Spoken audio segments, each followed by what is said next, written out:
Jules Verne's The Mysterious Island, a rare sequel from an author not known for them, and in this case, to 20,000 Leagues Under the Sea, his most famous work. If you enjoy this sort of content, I hope you'll remember to like, subscribe, hit the bell icon, and leave a comment. It really helps us out. And don't forget to join us over on Twitch for our readings Mondays, Tuesdays, Thursdays, and Fridays at 6 p.m. Pacific. And now, on to the story. The Mysterious Island by Jules Verne. Part 1. Dropped from the Clouds. Chapter 1. Are we rising again? No. On the contrary. Are we descending? Worse than that, Captain. We're falling. For heaven's sake, heave out the ballast. There. The last sack is empty. Does the balloon rise? No. I hear a noise like the dashing of waves. The sea is below the car. It cannot be more than 500 feet from us. Overboard with every weight. Everything. Such were the loud and startling words which resounded through the air above the vast watery desert of the Pacific about 4 o'clock in the evening of the 23rd of March, 1865. Few can possibly have forgotten the terrible storm from the northeast in the middle of the equinox of that year. The tempest raged without intermission from the 18th to the 26th of March. Its ravages were terrible in America, Europe, and Asia, covering a distance of 1,800 miles and extending obliquely to the equator from the 35th north parallel to the 40th south parallel. Towns were overthrown, forests uprooted, coasts devastated by the mountains of water which were precipitated on them, vessels cast on the shore, which the published accounts numbered by hundreds, whole districts leveled by waterspouts which destroyed everything they passed over, several thousand people crushed on land or drowned at sea. Such were the traces of its fury left by this devastating tempest. It surpassed in disasters those which so frightfully ravaged Havana and Guadeloupe, one on the 25th of October, 1810, the other on the 26th of July, 1825. But while so many catastrophes were taking place on land and at sea, a drama not less exciting was being enacted in the agitated air.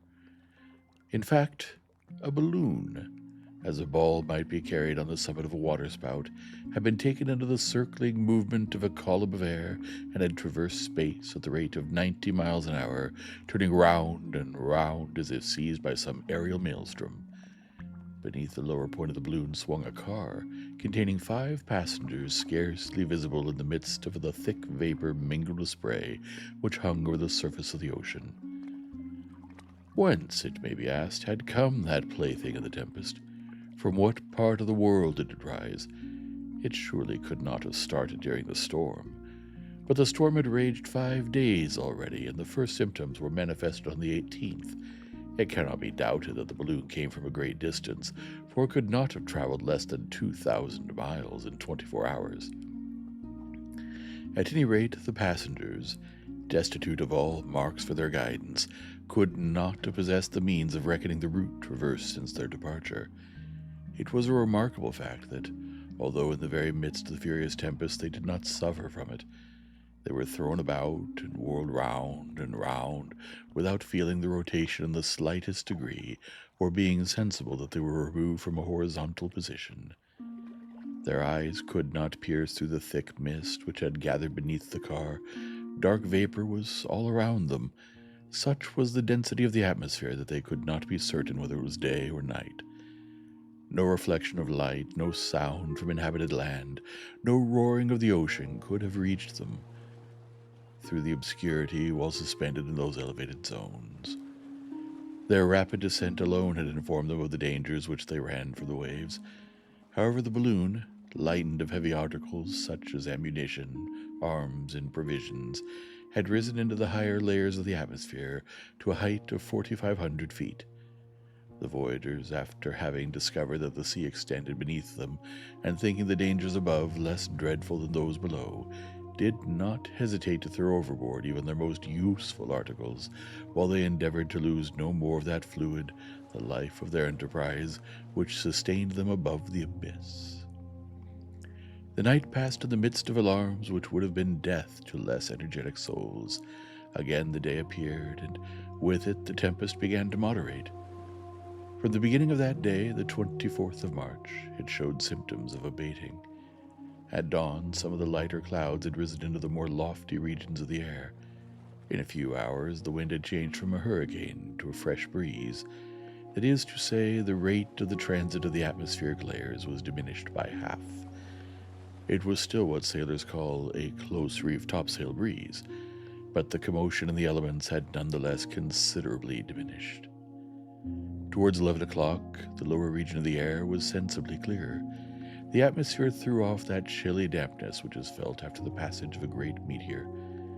The storm did not seem to have gone farther to the west. It appeared to have exhausted itself. Could it have passed away in electric sheets, as is sometimes the case with regard to the typhoons of the Indian Ocean? But at the same time, it was also evident that the balloon was again slowly descending with a regular movement. It appeared as if it were, little by little, collapsing, and that its case was lengthening and extending, passing from a spherical to an oval form. Towards midday, the balloon was hovering above the sea at a height of only 2,000 feet. It contained 50,000 cubic feet of gas, and, thanks to its capacity, it could maintain itself a long time in the air, although it should reach a great altitude or might be thrown into a horizontal position.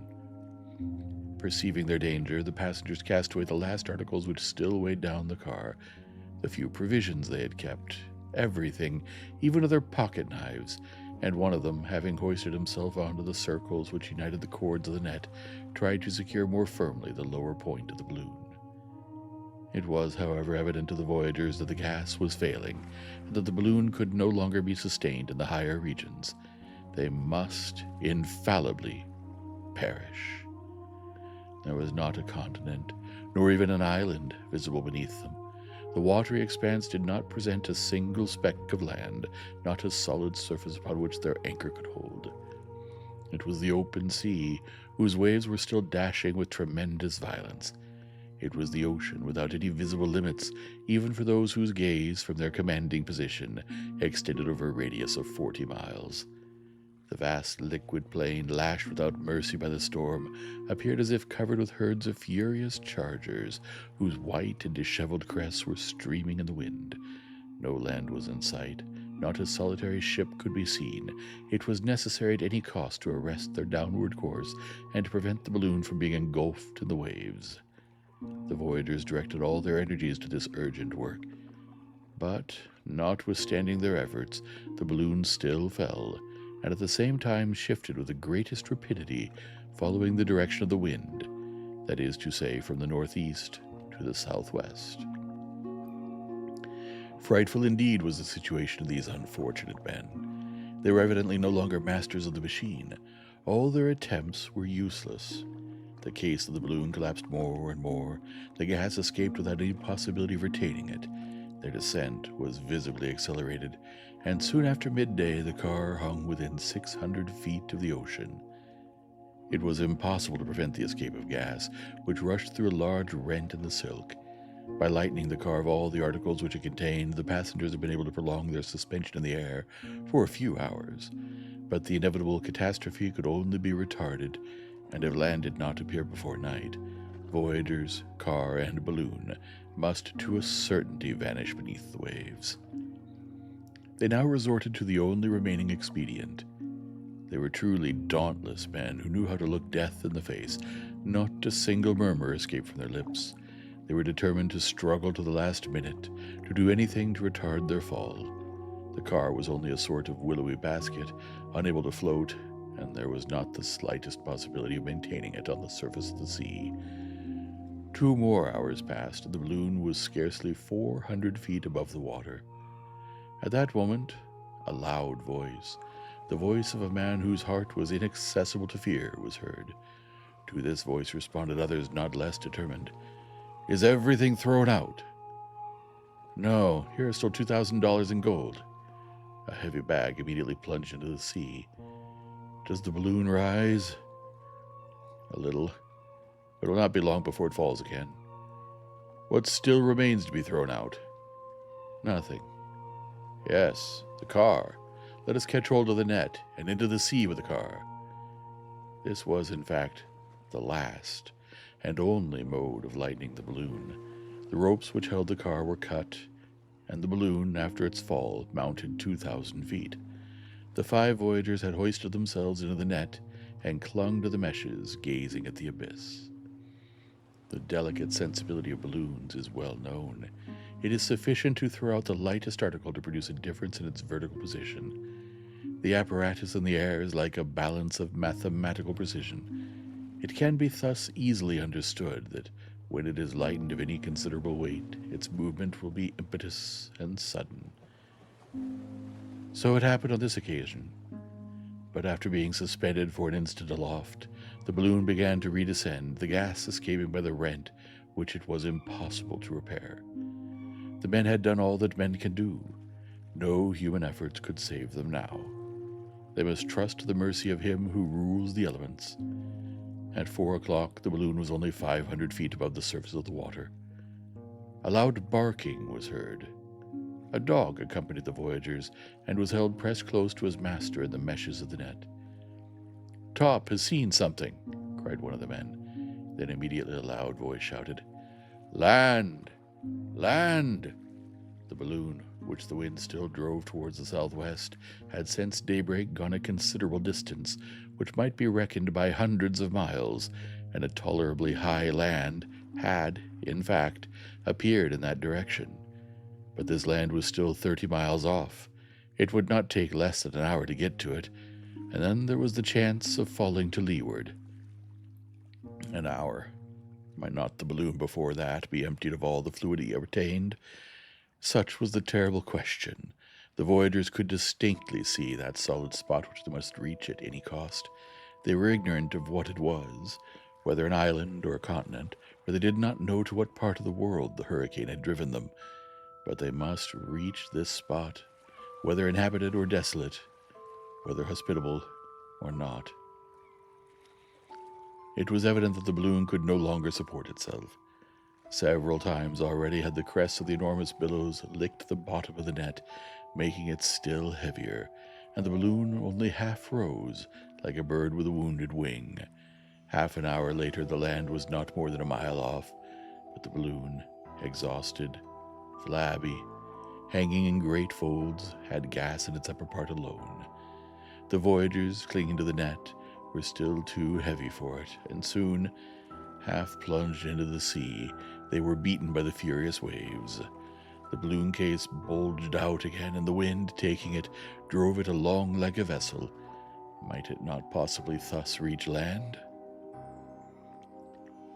But when only 2 fathoms off, terrible cries resounded from 4 pairs of lungs at once. The balloon, which had appeared as if it would never again rise, suddenly made an unexpected bound after having been struck by a tremendous sea. As if it had been at that instant relieved of a new part of its weight, it mounted to a height of 1,500 feet, and here it met a current of wind, which, instead of taking it directly to the coast, carried it in a nearly parallel direction.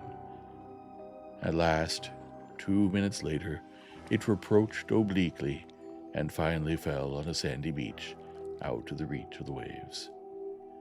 The voyagers, aiding each other, managed to disengage themselves from the meshes of the net.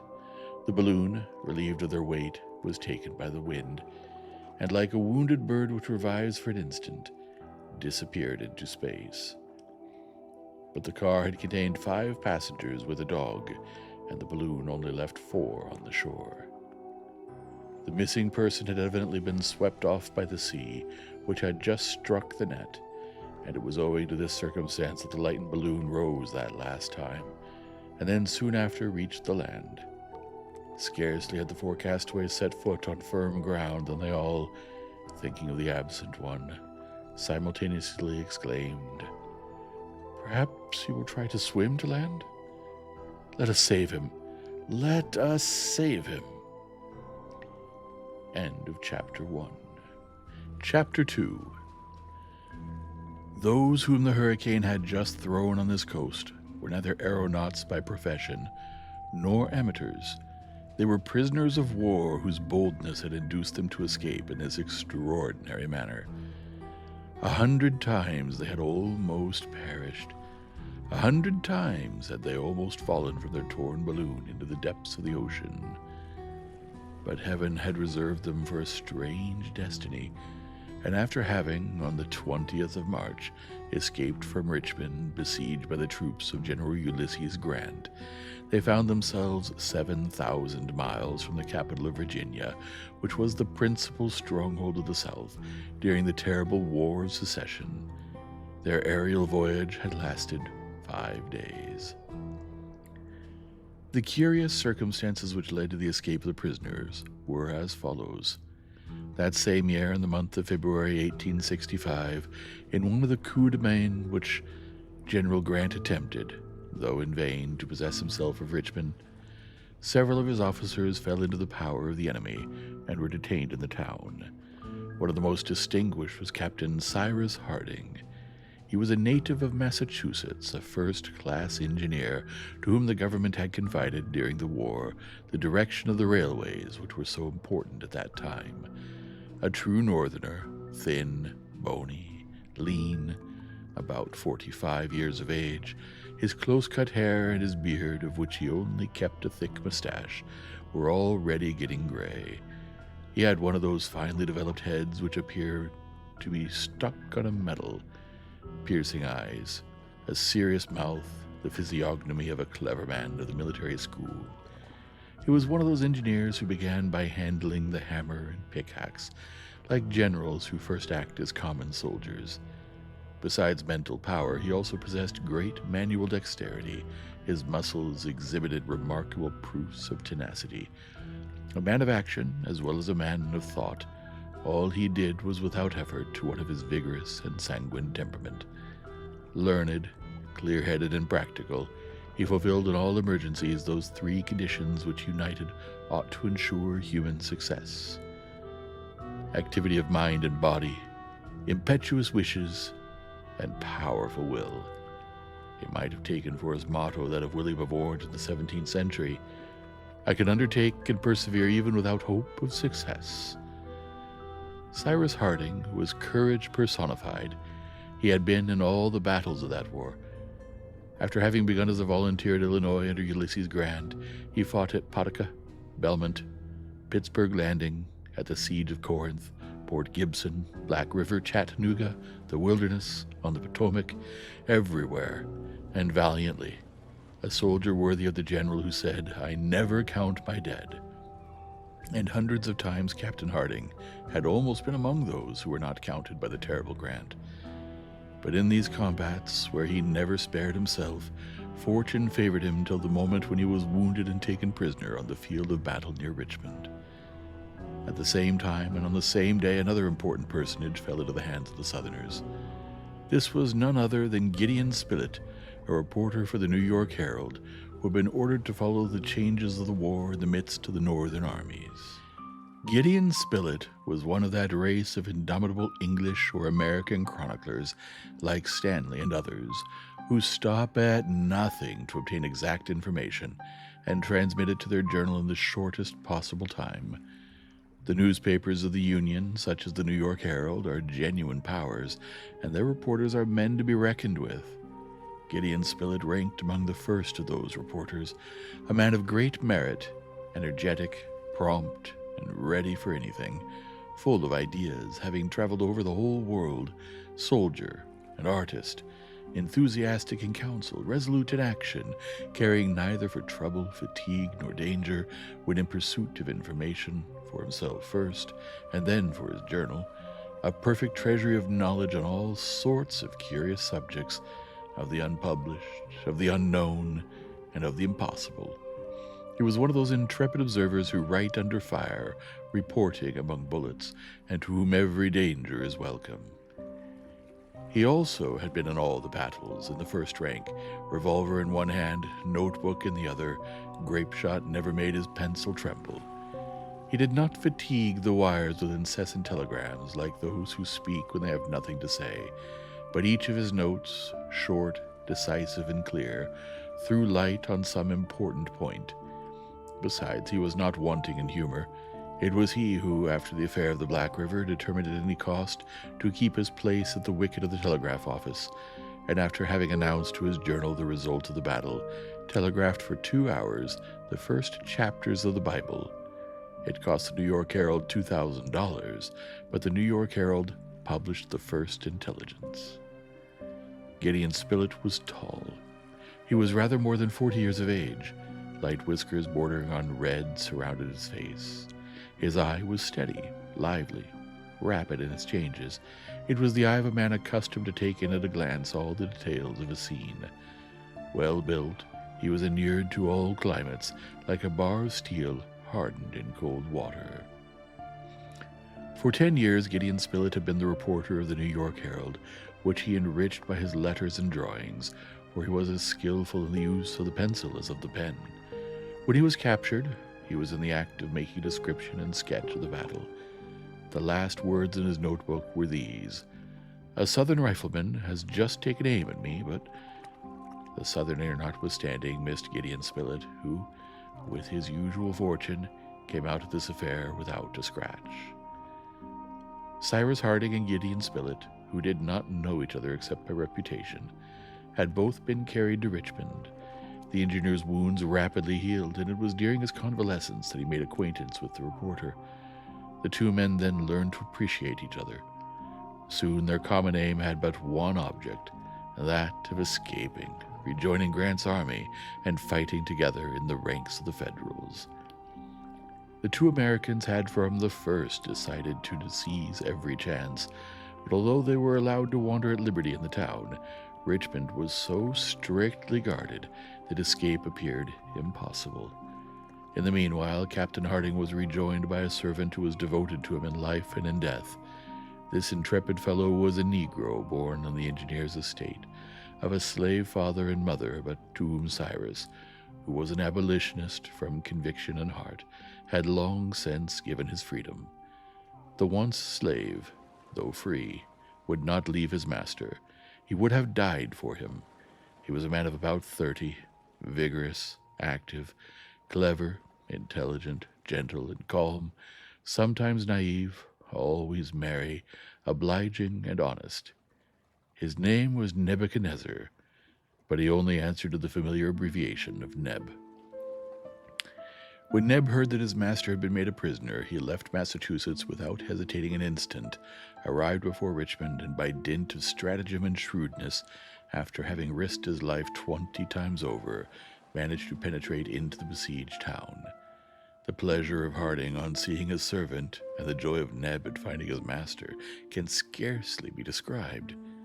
But though Neb had been able to make his way into Richmond, it was quite another thing to get out again, for the northern prisoners were very strictly watched. Some extraordinary opportunity was needed to make the attempt with any chance of success, and this opportunity not only did not present itself, but was very difficult to find. Meanwhile, Grant continued his energetic operations. The victory of Petersburg had been very dearly bought. His forces, united to those of Butler, had as yet been unsuccessful before Richmond, and nothing gave the prisoners any hope of a speedy deliverance. The reporter, to whom his tedious captivity did not offer a single incident worthy of note, could stand it no longer. His usually active mind was occupied with one sole thought: how he might get out of Richmond at any cost. Several times had he even made the attempt, but was stopped by some insurmountable obstacle. However, the siege continued, and if the prisoners were anxious to escape and join Grant's army, certain of the besieged were no less anxious to join the Southern forces. Among them was one Jonathan Forster, a determined Southerner. The truth was that if the prisoners of the secessionists could not leave the town, neither could the secessionists themselves while the Northern army invested it. The governor of Richmond for a long time had been unable to communicate with General Lee, and he very much wished to make known to him the situation of the town, so as to hasten the march of the army to their relief. Thus Jonathan Forster accordingly conceived the idea of rising in a balloon so as to pass over the besieging lines, and in that way reach the secessionist camp. The governor authorized the attempt. A balloon was manufactured and placed at the disposal of Forster, who was to be accompanied by 5 other persons. They were furnished with arms in case they might have to defend themselves when they alighted, and provisions in the event of their aerial voyage being prolonged. The departure of the balloon was fixed for the 18th of March.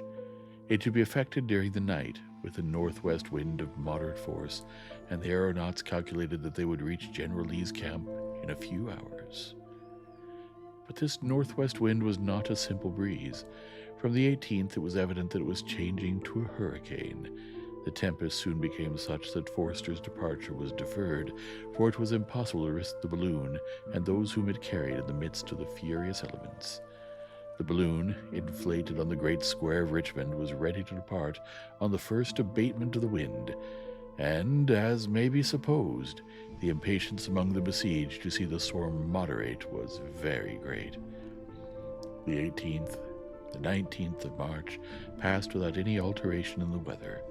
There was even great difficulty in keeping the balloon fastened to the ground, as the squalls dashed it furiously about. The night of the 19th passed, but the next morning the storm blew with redoubled force. The departure of the balloon was impossible. On that day, the engineer, Cyrus Harding, was accosted in one of the streets of Richmond by a person whom he did not know in the least. This was a sailor named Pencroft, a man of about 35 or 40 years of age, strongly built, very sunburnt, and possessed of a pair of bright, sparkling eyes and a remarkably good physiognomy. Pencroft was an American from the north who had sailed all the ocean over, and who had gone through every possible and almost impossible adventure that a being with 2 feet and no wings would encounter. It is needless to say that he was a bold, dashing fellow, ready to dare anything, and was astonished at nothing. Pencroft, at the beginning of the year, had gone to Richmond on business with a young boy of 15 from New Jersey, son of a former captain, an orphan, whom he loved as if he had been his own child. Not having been able to leave the town before the first operations of the siege, he found himself shut up to his great disgust. But, not accustomed to succumb to difficulties, he resolved to escape by some means or other. He knew the engineer officer by reputation. He knew with what impatience that determined man chafed under his restraint. On this day he did not, therefore, hesitate to accost him, saying without circumlocution, "Have you had enough of Richmond, Captain?" The engineer looked fixedly at the man who spoke, and who added in a low voice, "Captain Harding, will you try to escape?" "When?" asked the engineer quickly, and it was evident that this question was uttered without consideration, for he had not yet examined the stranger who addressed him. But after having, with a penetrating eye, observed the open face of the sailor, he was convinced that he had before him an honest man. "Who are you?" he asked briefly. Pencroft made himself known. "Well," replied Harding, "and in what way do you propose to escape?" "By that lazy balloon which is left there doing nothing, and which looks to me as if it was waiting on purpose for us." There was no necessity for the sailor to finish his sentence. The engineer understood him at once. He seized Pencroft by the arm and dragged him to his house. There the sailor developed his project, which was indeed extremely simple. They risked nothing but their lives in its execution. The hurricane was in all its violence, it is true, but so clever and daring an engineer as Cyrus Harding knew perfectly well how to manage a balloon. Had he himself been as well acquainted with the art of sailing in the air as he was with the navigation of a ship, Pencroft would not have hesitated to set out, of course taking his young friend Herbert with him, for accustomed to brave the fiercest tempests of the ocean, he was not to be hindered on account of a hurricane. Captain Harding had listened to the sailor without saying a word, but his eyes shone with satisfaction. Here was the long-sought-for opportunity. He was not a man to let it pass. The plan was feasible, though it must be confessed, dangerous in the extreme. In the night, in spite of their guards, they might approach the balloon, slip into the car, and then cut the cords which held it. There was no doubt that they might be killed, but on the other hand they might succeed, and without this storm... Without this storm, the balloon would have started already, and the looked-for opportunity would not have then presented itself. "I am not alone," said Harding at last. "How many people do you wish to bring with you?" asked the sailor. "Two, my friend Spilett and my servant Neb." "That will be 3, replied Pencroft, "and with Herbert and me 5. The balloon will hold 6. That will be enough. We'll go," answered Harding in a firm voice. This "we" included Spilett, for the reporter, as his friend well knew, was not a man to draw back, and when the project was communicated to him, he approved of it unreservedly.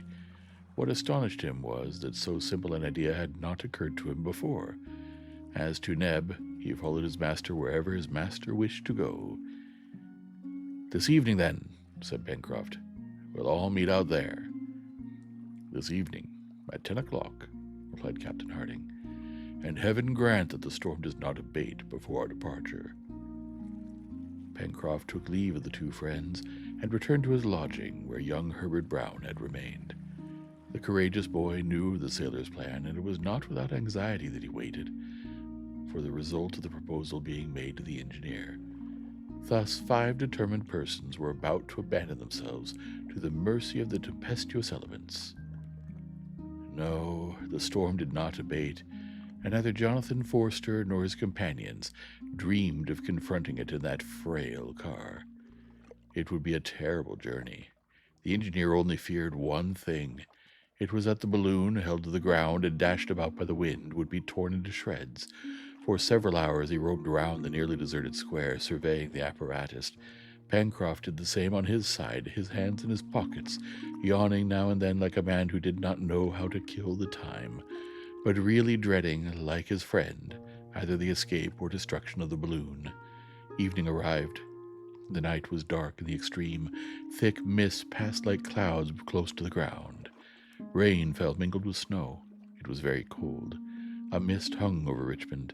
It seemed as if the violent storm had produced a truce between the besiegers and the besieged, and that the cannon were silenced by the louder detonations of the storm. The streets of the town were deserted. It had not even appeared necessary in that horrible weather to place a guard in the square, in the midst of which plunged the balloon. Everything favored the departure of the prisoners, but what might possibly be the termination of the hazardous voyage they contemplated in the midst of the furious elements? "Dirty weather!" exclaimed Pencroft, fixing his hat firmly on his head with a blow of his fist. "But pshaw! We shall succeed all the same." At 9:30, Harding and his companions glided from different directions into the square, which the gas lamps, extinguished by the wind, had left in total obscurity. Even the enormous balloon, almost beaten to the ground, could not be seen. Independently of the sacks of ballast to which the cords of the net were fastened, the car was held by a strong cable passed through a ring in the pavement. The 5 prisoners met by the car. They had not been perceived, and such was the darkness, they could not even see each other. Without speaking a word, Harding, Spilett, Neb, and Herbert took their places in the car, while Pencroft, by the engineer's order, detached successively the bags of ballast. It was the work of a few minutes only, and the sailor rejoined his companions.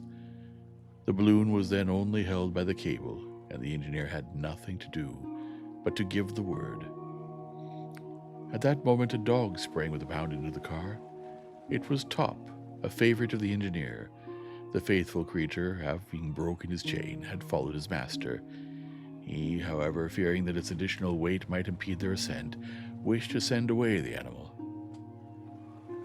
"One more will make but little difference, poor beast," exclaimed Pencroft, heaving out 2 bags of sand, and as he spoke, letting go of the cable. The balloon, ascending in an oblique direction, disappeared, after having dashed the car against 2 chimneys, which it threw down as it swept by them. Then, indeed, the full rage of the hurricane was exhibited to the voyagers.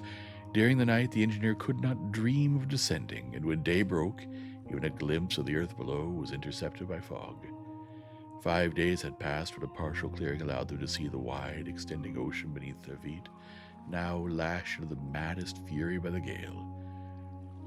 Our readers will recollect what befell these 5 daring individuals who set out on their hazardous expedition in the balloon on the 20th of March. 5 days afterwards, 4 of them were thrown on a desert coast, 7,000 miles from their country, but one of their number was missing. The man who was to be their guide, their leading spirit, the engineer, Captain Harding. The instant they had recovered their feet, they all hurried to the beach in the hopes of rendering him assistance. End of chapter 2. Well, they're still alive. Let's see what happens next, shall we? If you've enjoyed this sort of content, I hope you'll remember to hit the like and subscribe, smash that bell icon, and leave a comment. It really helps us out. Good night now.